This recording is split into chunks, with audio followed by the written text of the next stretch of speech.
Hey, what's up, everybody? Welcome to the show. Yet another episode of Crushing Fantasy Football. I am Bryce Lockridge, your host of the show. All right, guys, today we are going to be looking at rounds 3, 4, and 5 of the draft. Now, if you've been following my videos this offseason, I've already done my how to crush rounds 1 and 2 of the draft. That was a fun video, but today I'm getting into even more pivotal rounds in rounds 3, 4, and 5 because people don't pay as much of attention to these rounds. Now, just to let you guys know before I get into today's video, I am going to be doing this for all 16 rounds of the draft throughout the entire offseason. So as we get closer and closer to the season, I'm going to go deeper and deeper and cover all the rounds of the draft all the way through round 16. But for the sake of today's video, I'm going to be doing rounds 3, 4, and 5. So these are very pivotal rounds, guys. These are rounds where we could gain a significant edge on our league mates because they don't pay as much of attention to these rounds as they do to rounds 1 and 2. So we're going to be focused on gaining a critical edge in our fantasy league here. And so we're going to start right here with round 3. Now in round 3, I want you guys to be ready to completely avoid the running back position. Don't even consider a running back in round 3. Here's why. We're looking at Dalvin Cook, Najee Harris, Kenneth Walker, Aaron Jones, and Joe Mixon. All of these running backs are terrible running back options this season because of either a lack of efficiency, age, an unsure role in their offense.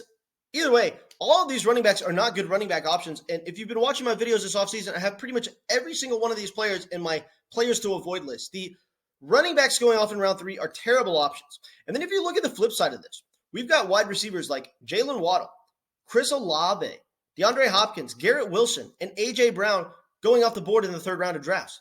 These are awesome wide receivers that all have top 5 overall wide receiver upside. We're looking at 5 different wide receivers that can be top 5 wide receivers in fantasy going out the board in the third round. So why anyone would even consider a running back in this round would just baffle me. The wide receiver options are just significantly better. So what we need to do is make sure that in either rounds 1 or 2, we're taking a stud running back. That way we could hammer the wide receiver button guilt-free in round 3. Next part of round 3 is we're going to want to avoid Josh Allen or Pat Mahomes. Now, guys, I understand the temptation to draft these quarterbacks is there, but if you go through fantasy every year and you look at the difference between the top quarterback finishers and the difference between the quarterbacks that are right below them in overall fantasy points, it's usually not a super significant margin, right? Not nearly as much of a point differential between if you were to look at the number 1 running back and the number 7 running back. The point differential is massive, whereas at the quarterback position,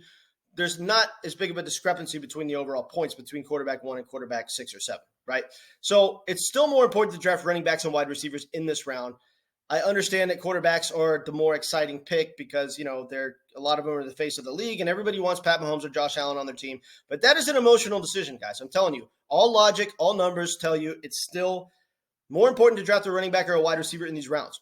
So do that. Don't shoot yourself in the foot. We can wait on guys like Lamar Jackson, Justin Fields, Deshaun Watson, Justin Herbert. They all have the same floor ceiling combination as Josh Allen or Pat Mahomes.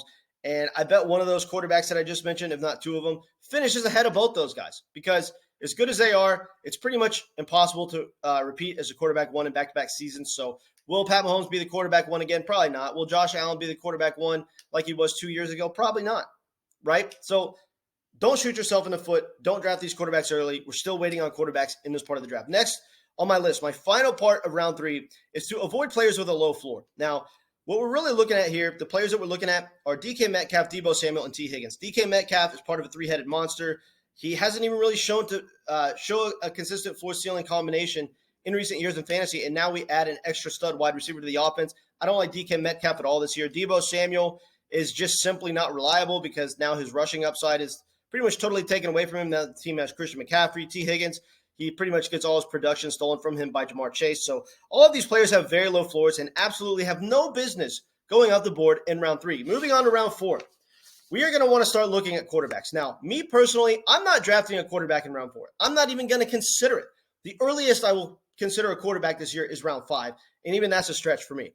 Look, it's still a little bit too early to draft a quarterback. It just is. But if you are stubborn and you just refuse to not take a quarterback in this round, if there's some juicy quarterback options on the board, we are looking at Jalen Hurts, Joe Burrow, Lamar Jackson, and Justin Fields. All of these quarterbacks have the potential to be better than Josh Allen or Pat Mahomes. So, if you feel like you just absolutely want to draft a quarterback here, there are 4 really good quarterback options in these guys that I just mentioned. So, we want to start at least looking at quarterbacks here and considering our options, but I would still wait a little bit.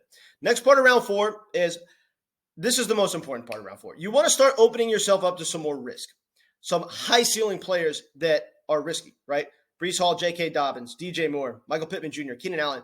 These guys are all risky because either we're unsure about the offense that they're in, or they're injury prone, or they're coming back from a major injury. It's one of those 3 things with all of these players. So because of these 3 things, all these players here come at a risk, but they have tremendously high ceilings. Now, in rounds 1, 2, and 3, we are avoiding as much risk as possible and only drafting players that fit the elite floor and ceiling combination, okay?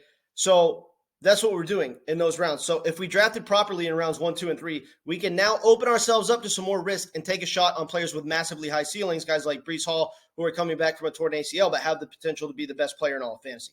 So we're going to open ourselves up to some more risk in round 4, and we're doing it guilt-free because in rounds 1, 2, and 3, we were avoiding the risky players. So moving on to round 5. Round 5, the final round that I'm talking about today. And the first part of round 5 that I want you guys to do is start building a quarterback wide receiver stack. Quarterback wide receiver stacks can be very beneficial nowadays due to the increased rushing upside for quarterbacks and the increased target share percentage for wide receivers in pretty much every NFL offense. Quarterback wide receiver stacks can be massive league winning advantages this, now in fantasy. So, if you want to build the quarterback end, we got Joe Burrow, Lamar Jackson, right? Still probably going to be available in round 5. Wide receiver ends of the potential stacks: Jerry Jeudy, Tyler Lockett, Amari Cooper. These are all guys that are going in rounds 5. So if you want to start building your quarterback into the stack or your wide receiver into the stack, there's plenty of options for both right there. I personally think that Deshaun Watson and Amari Cooper is going to be the biggest league-winning quarterback wide receiver stack this year because they both have potential to be top 5 players overall at their position, and you get them at by far and away better value than a lot of the other players that fit this category. So I love Amari Cooper. If you want to start building the Deshaun Watson Amari Cooper stack, I think that's the best, most optimal quarterback wide receiver stack that you can start building in this part of the draft. And then the second part of round 5 here that I really want to talk about is open yourself up to even more risk than you did in round 4. Now we can smash the high ceiling players. Breece Hall's not going to be on the board anymore, but DeAndre Swift, Jahmyr Gibbs, Kyle Pitts, Christian Watson, George Kittle, all 5 of these guys have tremendously high ceilings, but they're risky either due to being injury prone, maybe being unsure what their role in the offense is. Maybe they're coming off a year where they were a huge bust, and Kyle Pitts, maybe he just looks like a one-hit wonder. But with that being the case, they all have tremendously high ceilings. And if we're drafting right in rounds 1, 2, and 3 and avoiding the risky players, then in round 5, we can take a shot at these guys that have high ceilings but come with a risk. And we can do it without worrying about it because we know that our first 3 picks are pretty much guaranteed to be awesome as far as their floor ceiling combination. So, yeah, you can open yourselves up to more risk in round 5 and take a shot at super high ceiling players. All right, guys, those are my advices for, rounds 3, 4, and 5. Like I said, I'm going to be going through the entire draft, every single round of the draft as we get closer and closer to the season. But these are my tips for round 3, 4, and 5. Hope it helped. Appreciate you. Catch you later.